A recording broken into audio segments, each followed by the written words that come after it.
Good morning good morning good morning. সকাল হয়ে গেছে, মেয়ে চলে গেছিলো স্কুল। তো সকালের টিফিন আছে কী করলাম, মুড়ি আলু ভাজা। অনেকদিন মেয়ে খায়নি, তার ধরুন। আর রান্না কী করবো, রান্না নিজে এখন ভেবে ভেবে পাচ্ছি না। বাইরে ঘর বাইরে ঘর বাইরে ঘর করতে করতে আমার দিন কাবার হয়ে যাচ্ছে। তো চলো খেয়ে ফেলি ঝটপট করে, মেয়েও খেয়ে ফেলছে।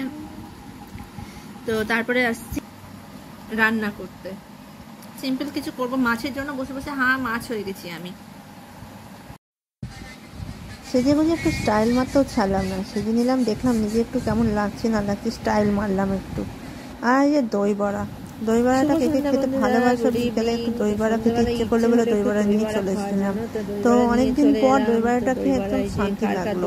তো আমার খুব ভালো লাগে, মেয়েরও খুব ভালো লাগে। দই বড়াটা বানাতেও ইচ্ছে করে, কিন্তু একার জন্য বানাতে চায় না। ওই জন্য পরে যখন বানাবো তখন ঠিক শেয়ার করবো তোমাদের সঙ্গে রেসিপিটা।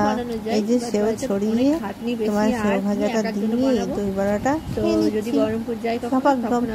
খেতে খেতে মুখ না বৃষ্টি নেমে পড়লো। এই যে ঝমঝম ঝমঝম করে এত বৃষ্টি, তো হাত বের করে একটু বৃষ্টির জলটা নিয়েই নিলাম।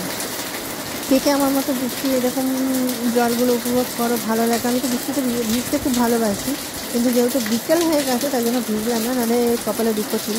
যাই হোক, বৃষ্টির জল নিয়ে এসে বিকেলে চাটা খেয়ে নিলাম। আর এত বোরিং লাগছে, এত অলস লাগছে যে নিজেকে চিনতে পারছিলাম না। আজকে তো মনে হচ্ছে আমাকে ভূতের মতনই চেহারাটা লাগছে। কী করবো ভেবে পাচ্ছি না। মেয়ে বসেছে পড়তে, তারপরে ভাবলাম একটু চুপচাপ এদিক ওদিক তাকিয়ে বসেই পড়ি পাগলের মতো। তারপর ভালুকটার দিকে তাকিয়ে ভাবলাম ওর মতো হতে পারলে ভালো হতো, না নড়তাম না চড়তাম। চলো এইটুকুনি বললাম, আজকাল কিছু ভালো লাগছে না। Tata, bye bye.